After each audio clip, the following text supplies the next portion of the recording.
인류의 탄생과 농경의 시작. 원시인도 사랑하고 뽀뽀해? 원시인을 만나면 가장 먼저 뭘 묻고 싶냐고 했더니 해솔이는 이렇게 대꾸했지. 글쎄, 아마 원시인도 사랑하고 뽀뽀했을 거야. 원시인이든 21세기를 사는 현대인이든 사람에겐 시간을 뛰어넘는 공통점이 있다고 엄마는 생각해. 사랑이야말로 바로 그런 것 아닐까? 2. 엄마가 지금부터 하는 얘기는 아주 먼 옛날로 거슬러 올라가는 얘기란다. 먼 옛날 얘기니 우리와는 별 상관없겠군 할진 모르지만 그렇지 않아. 타임머신을 타고 과거로 여행한다고 생각하렴. 우리가 살고 있는 지구에 언제부터 사람이 살기 시작했는지, 어떻게 해서 오늘의 세계가 이루어졌는지, 사람들의 생활은 어떻게 변해왔는지, 오늘과 과거의 다른 점, 또 같은 점은 무엇인지, 여행이 끝난 뒤에는 옛날 사람들에 대한 너의 모든 궁금증이 산뜻하게 풀릴 거야. 자, 그럼 시작해볼까? 원시인은 어떻게 살았을까? 사람이 지구에 처음 등장한 것은 지금부터 400만 년 전쯤이야. 최초의 사람은 어디에서 살았을까? 유럽? 아메리카? 아시아? 지금까지 발견된 화석이나 유물에 따르면 아프리카란다. 당시 지구는 빙하기였어.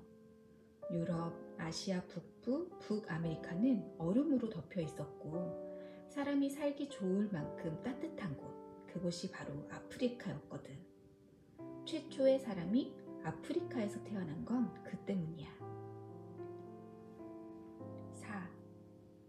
그 후 사람은 몇 차례 더 혹독한 빙하기를 겪게 돼. 그 사이에 불을 사용하는 법도 알게 되고 간단한 도구를 쓰는 법도 배웠지. 그동안 몇 차례에 걸쳐 여러 종류의 사람이 나타났고 마지막으로 현재의 우리와 비슷하게 생긴 사람이 나타난 게 대략 20만 년 전쯤 일이야. 그러고 나서 현재의 우리와 비슷하게 생긴 사람이 전 세계에 퍼져 살게 되었어. 인간의 시대가 시작된 거지. 이때가 약 5만 년 전이란다. 원시인들의 하루하루 생활은 매우 힘들었을 거야. 따먹을 나무 열매가 주변에 늘 있는 것도 아니고 사냥할 수 있는 동물도 많지 않았어. 그러다 보니 원시인들은 한 곳에 오래 머물러 살지 못했어. 주변에 먹을 것이 떨어지면 나무 열매나 사냥할 동물을 찾아 다른 곳으로 옮겨가곤 했지. 이렇게 사냥을 하고 열매를 따면서 사는 생활을 수렵, 채집, 생활이라고 해. 이 무렵 원시인들은 지금처럼 4-5명이 같이 사는 작은 규모의 가족이 아니라 10여 명, 때로는 30에서 40명 정도가 모여 사는 집단 생활을 했어. 사냥을 할 때나 비, 천둥, 맹수의 위협 같은 대자연에 맞서 살아남으려면 여럿이 모여 사는 게 훨씬 유리했기 때문이야. 협동은 원시인들의 생활에서 아주 중요한 요소였어.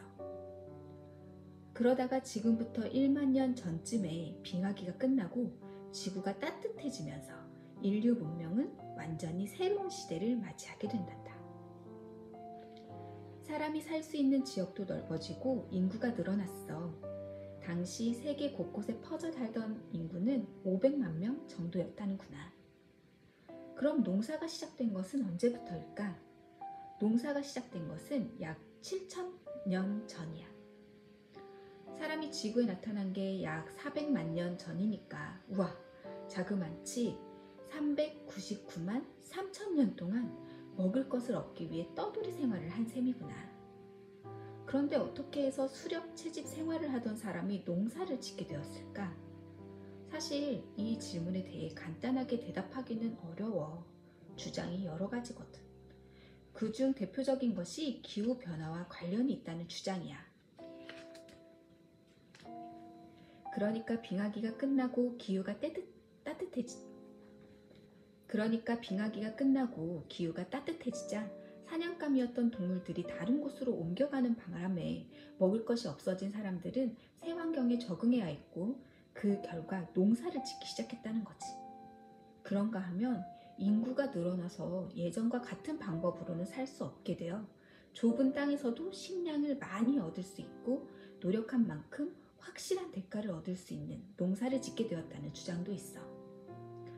어느 쪽 주장이든 먹을 것과 밀접한 관련이 있구나. 그렇지? 농사를 지으면서 사람들의 생활은 딴판으로 바뀌었어.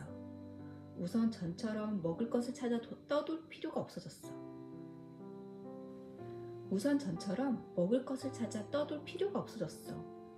오히려 뿌린 씨가 자라 열매를 맺기까지 돌보려면 한 곳에 머물러 살아야 했지.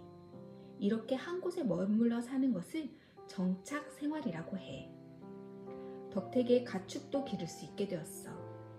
떠돌아 다닐 때에는 동물을 기르는 것이 어려웠지만 한 곳에 머물러 살면서부터는 짐승을 기르기가 한결 쉬워진 것이지. 지역에 따라 기른 짐승이 조금씩 달라. 그렇지만 들이나 산에서 잡아온 동물을 울타리 안에 가둬놓고 기르다가 잡아먹기도 하고 농사짓기나 집 운반에 이용한 건 어디서나 같았단다. 다음으로는 생활이 풍요로워지고 정착생활이 널리 퍼지면서 한 곳에 모여 사는 사람의 수가 많아지고 도시와 마을이 생겼어. 도구의 발달 속도도 훨씬 빨라져서 여러 가지 농기구를 비롯해 다양한 생활 도구가 등장했단다. 토기가 널리 쓰이기 시작한 것도 이 무렵이야. 농사 덕분에 생긴 변화가 또 있어. 뭐냐 하면 사람 관계의 변화야. 농사 짓기와 가축 기르기를 하면서 당장 필요한 양보다 더 많은 식량을 얻게 되었지. 그러자 사람들은 먹고 남은 식량을 저축하기 시작했단다. 이렇게 먹고 남은 것을 잉여 생산물이라고 하는데, 잉여 생산물이 생기면서 사냥 다니던 시절보다 생활이 좀 복잡해졌어. 사실 잉여 생산물이 생기기 전에는 사람과 사람의 관계가 퍽 소박하고 공평했단다. 모든 사람이 먹을 것을 찾기 위해 함께 일했고 구해온 먹을거리는 모두 모아 힘이 세든 약하든 능력과 상관없이 다 같이 나누어 먹었지. 그렇게 하지 않으면 누군가 굶어 죽게 되고 결국 집단의 힘이 약해져서 모두에게 해가 되었거든. 그런데 잉여 생산물이 생기면서 이것을 누가 어떻게 관리하느냐 하는 문제가 생겼어.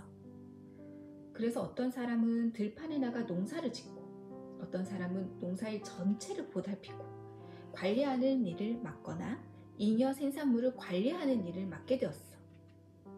그런데 시간이 지나면서 이들 관리자의 영향력이 점점 커지게 되었고 이들은 자신의 영향력을 이용해 더 많은 잉여 생산물을 차지했어. 결국 한 집단 안에서 부자와 가난한 자가 생기고 신분과 지위 차이도 생겼어. 한마디로 사람과 사람의 관계에 불평등이 생긴 거란다. 생활을 바꿔놓은 농사짓기. 농사짓기와 함께 시작된 이 모든 변화를 통틀어 농업혁명 또는 신석기 혁명이라고 해. 농업혁명이 일어난 때가 신석기 시대였기 때문에 신석기 혁명이라고 하는 거야. 그런데 여기서 한 가지 명심할 게 있단다. 혁명적인 변화가 일어났다고 해서 그 과정도 혁명적이었을 거라고 생각하면 잘못이라는 거야. 지구에 살던 모든 사람이 일제히 수렵, 채집, 그만, 농사 시작 한 게 아니라는 거지. 변화는 아주 오랜 시간에 걸쳐 천천히 조금씩 일어났어.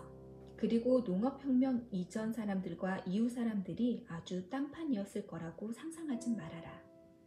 어머니가 자식을 위해 희생하거나 사랑하는 사람 혹은 친구를 위해 목숨을 거는 모습은 이전이나 이후나 똑같았을 거야. 헐뜯고 미워하고 속이기도 했을 테고. 다음 편지에서는 농업혁명이 낳은 변화에 피어난 고대 문명에 대해 이야기해 줄게. 안녕, 해솔아. 예쁜 꿈 꿔.